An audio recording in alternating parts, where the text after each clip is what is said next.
Earlier this season, on A Murder at the End of the World, Bill spoke of death by GPS. In that case, who is at fault? Is the driver to blame because they trusted the navigation system rather than their own eyes? Is the navigation system to blame for being wrong? Or are the developers to blame for doing bad programming? Or is society to blame? Who do you hold responsible for Bill's murder? Let's solve A Murder at the End of the World, Chapter 7, Retreat, or as it's also known, It's a Shame About Ray. The remaining guests gather and discover the killer among them. We've broken down each episode for clues, suspects, and red herrings on the hunt to learn who killed Bill Farrar, Rohan, Sean, and all the rest. In this video, we'll celebrate what we got right, what we got wrong, and we'll put a spotlight on listeners who figured out the killer of Bill Farrar. Plus, we'll end this podcast with a tongue-in-cheek interview with Zoomer. Spoilers coming up for A Murder at the End of the World. If you haven't seen all 7 episodes, pause this video. Develop a relationship off-screen, away from the prying eyes of the audience. Then come back and watch. Use the timestamps below to jump to the topic or suspect that you want to hear, and skip past stuff you do not want to hear. Before we go any further, I want to thank you, the viewers, the listeners of this podcast. I rolled the dice and assumed that A Murder at the End of the World might be interesting, but really the show was good. Your feedback, your thoughts, your theories, that's been the best. It's been better than the show, quite honestly. And thank you guys so much. Even if we didn't solve everything about this tricky series, still, you guys made it more fun than anything. Okay, let's get to this, and I want to start by finding out the temperature in the room. How do you feel about that final episode and the resolution to the mystery? The moral of the story? Don't be late for supper. Mom AI wrote this script. But seriously, maybe we're left with the question of, what do we want from a whodunit? For me, personally, I want the magic trick to work. Like, that's the best scenario.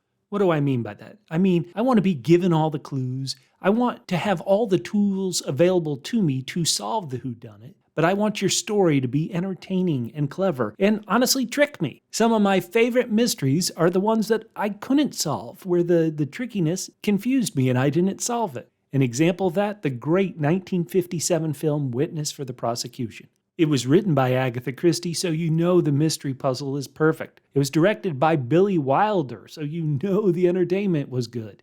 Now, let me say this is only in the 1957 black and white version. It's been remade a couple times. Those are not as good. So if you're going to watch one, watch the 57 Witness for the Prosecution version. What's fascinating about it is when the reveal happens at the end. Most mystery viewers have probably solved the murder by the time the reveal comes at the end. And you're like, that's got to be who did it, right? And you'll be correct. You've solved it. But what's hilarious is even though you've solved the murder mystery, suddenly a second twist hits, which doesn't change who did it, but you're like, oh, I didn't see that twist. And then a third twist hits, and you're like, oh boy, I didn't figure out that one either. And then a fourth twist happens, which admittedly you couldn't guess this fourth twist was going to happen. But it's so shocking, like at the end, in a matter of 2 minutes, 4 fireworks go off, and you're like, oh wow. So if we can't get that, what is the second option? What's the second best thing? Well, for me, I want all the stuff from before. I want all the clues. I want to be entertained. I want the mystery to be clever. You know, almost as good is if I solve it. Let's look at the 1990 film Presumed Innocent, based on the novel by Scott Turow, starring Harrison Ford. It's a clever murder mystery that you can solve. I solved it in the theater. I whispered to my friend, hey, this is who did it. And I was right.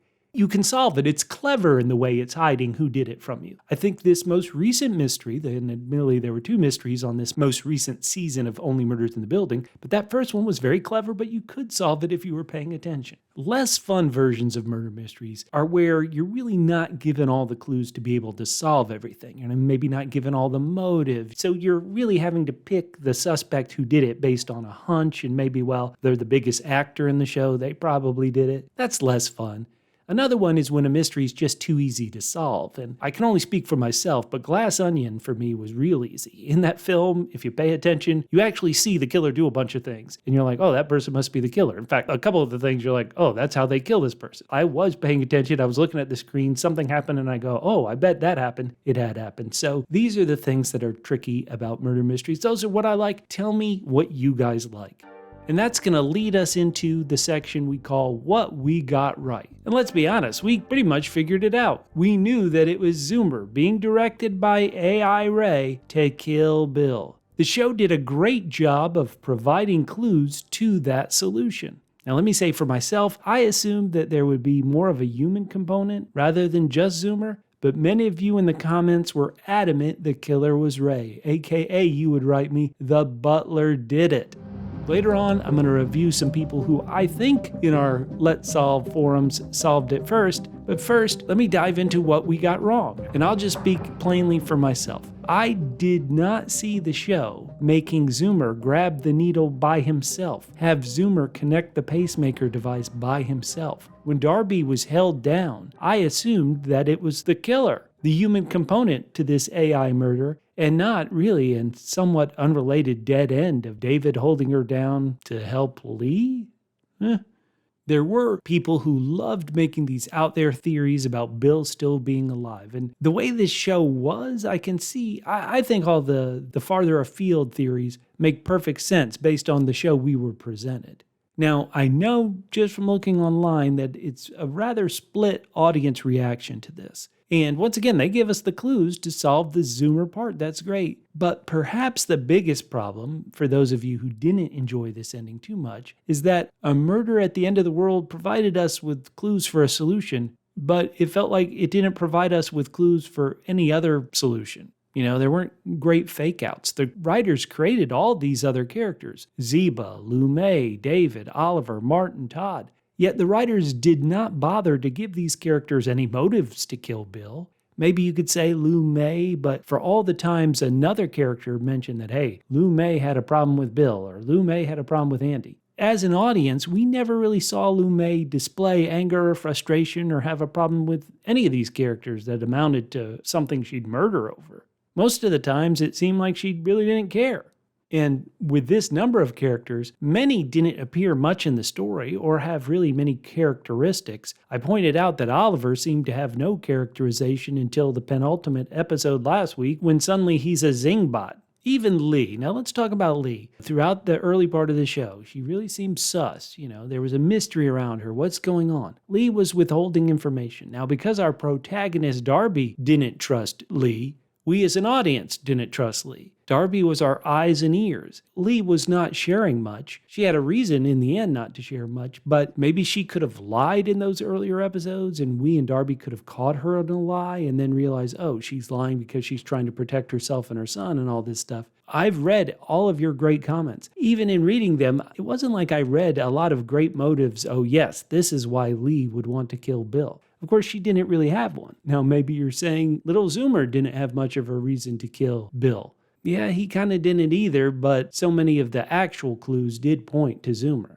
What do you think? How could they have made this mystery more engaging and more fulfilling at the end rather than this episode, which did begin with a big info dump and then have a few more info dumps, including, hey, we're explaining what we're doing so the audience knows how we're blowing up Ray's brain.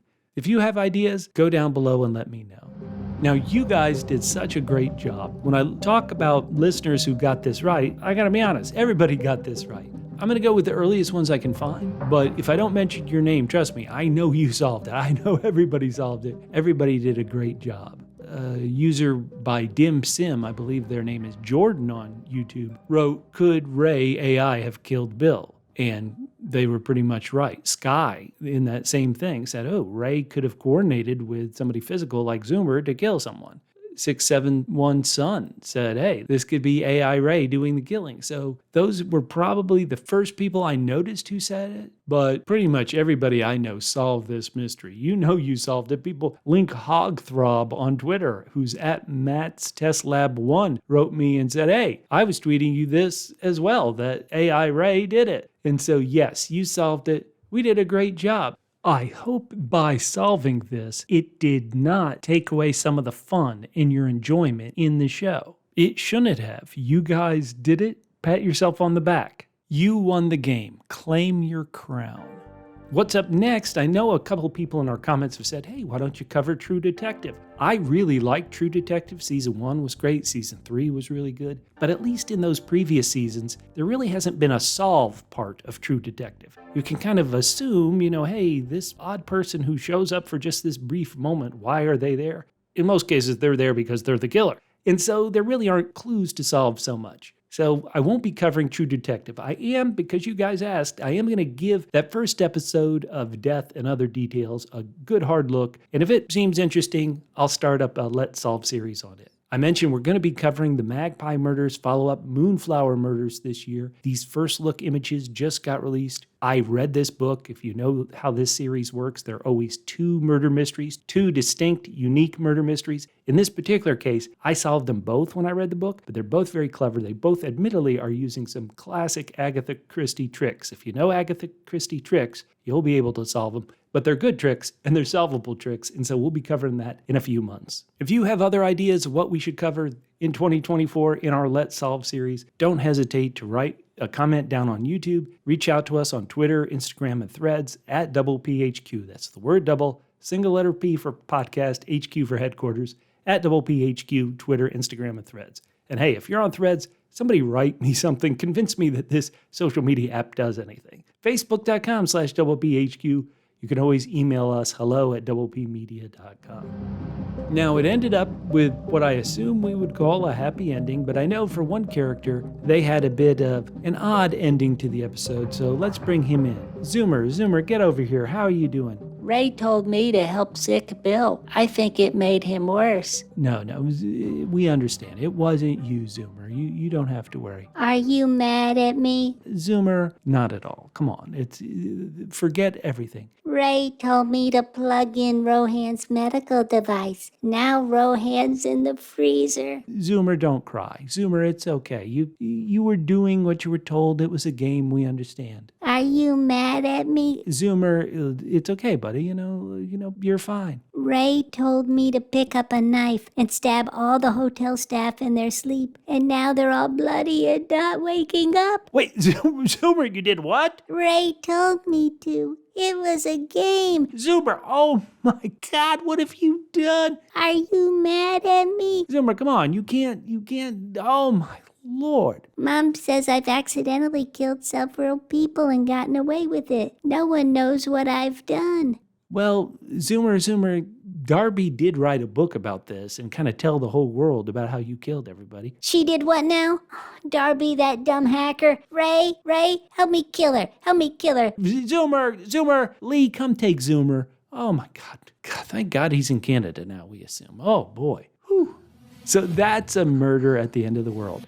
We're going to be back in 2024 with more shows that we can solve together. I want to thank again all the loyal listeners on the Clue crew. We're going to have a great 2024 and catch some more on-screen killers.